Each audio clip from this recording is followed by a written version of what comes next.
I call this hearing of the Assembly Committee on Human Services to order, and I see that our first author is here to present file item number 1, AB 1575 by Assemblymember Arambula. So you may begin when you are ready.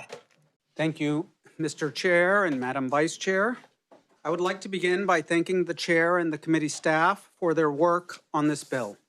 The Lanterman Act is a landmark law in California guaranteeing rights and services for people with intellectual and developmental disabilities. Prior to its passage, individuals within the IDD community were often subject to overcrowded state hospitals and institutions without access to education, socializations, or the opportunity to receive care and services at home. By ensuring the state's responsibility to the care for persons with developmental disabilities, the Act changed the landscape of disability in California and went a long way to lessening the associated stigma. Unfortunately, despite these existing protections, adults with disabilities continue to experience discrimination in education, employment, and in healthcare settings. AB 1575 continues this arc of progress by changing the definition of respite services to allow for care in and around the community, providing greater access to socialization and continuation of daily routines for members of the IDD community. This bill also updates the Lanterman Act to ensure consistent use of person-first language, emphasizing each person's humanity and moving away from stigmatizing language. Here to testify in support of AB 1575 is Joe Meadours, former Executive Director of People First of California, and Alex Mountford, President of California Respite Association. Good afternoon. Hello, my name is Joe Meadours. I am the former Executive Director of People First of California, a self-advocacy team network.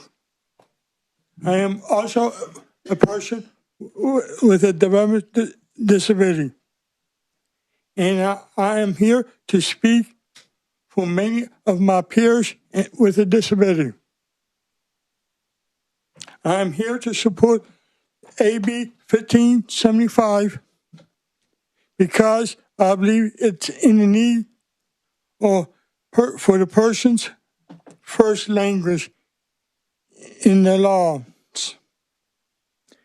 The movement towards people first language began in the late 1980s, over 40 years ago. It was about putting the person before the disability. It helped reduce harmful labels by showing that a disability is just one part of who someone is. As times are changing, our language should change too. The term of consumer in the Lanterman Act may once been okay, but it's no longer okay. The word consumer bothers me. It doesn't not sound like a person.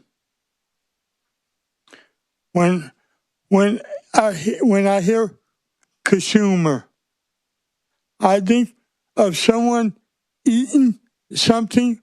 It is not clear and does not describe who you are talking about. The change is the law could stop calling me a consumer.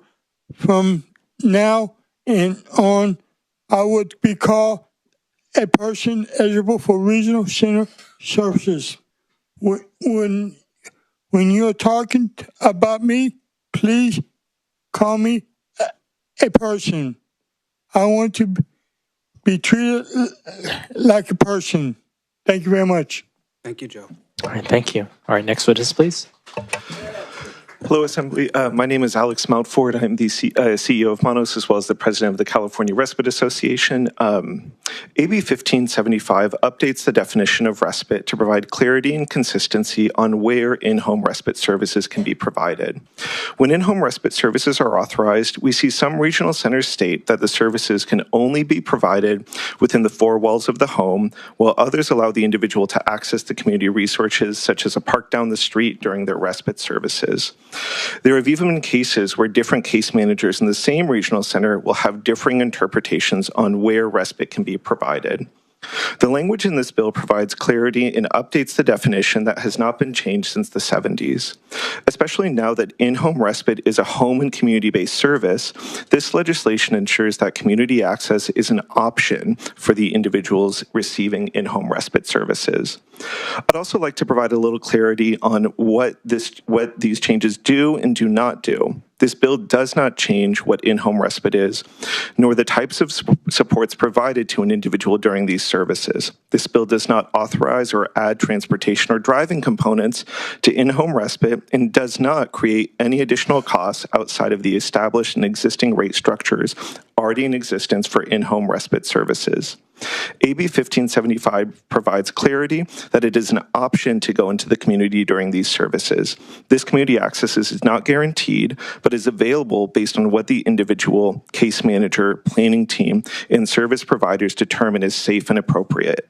Providing clarity and enabling an individual to access the community when appropriate and safe during in-home respite services ensures that that individual has all the integration and engagement opportunities as their neurotypical peers, that they are truly a part of their community while receiving in-home respite services and are not being strictly confined to their home.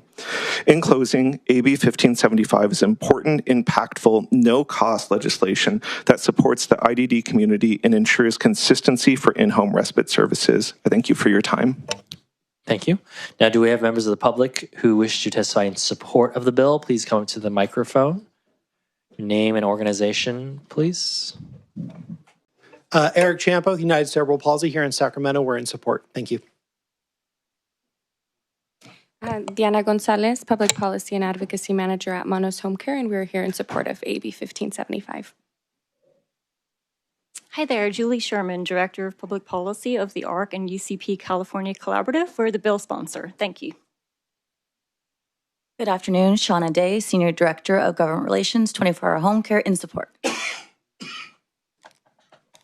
questions or comments? Samuel Hawari, go ahead. I just wanted to thank the author and especially the witnesses for sharing your experiences and your story with us, and especially around utilizing people first language. I would also like to thank the author for bringing this bill forward, and many of the bills that Assemblymember Arambula does is always people-centric, and this is one of those things updating the letter of the law to be people-centric so that the spirit of all our services are people-centric. I'm recommending an aye vote on this matter when we have a quorum to vote on it, but Assemblymember, would you like to close? Thank you, Mr. Chair, for the opportunity to present Assembly Bill 1575. Ultimately, this bill is about making sure that persons with intellectual and developmental disabilities are treated with the dignity and respect that they deserve. I respectfully ask for an aye vote when it's appropriate.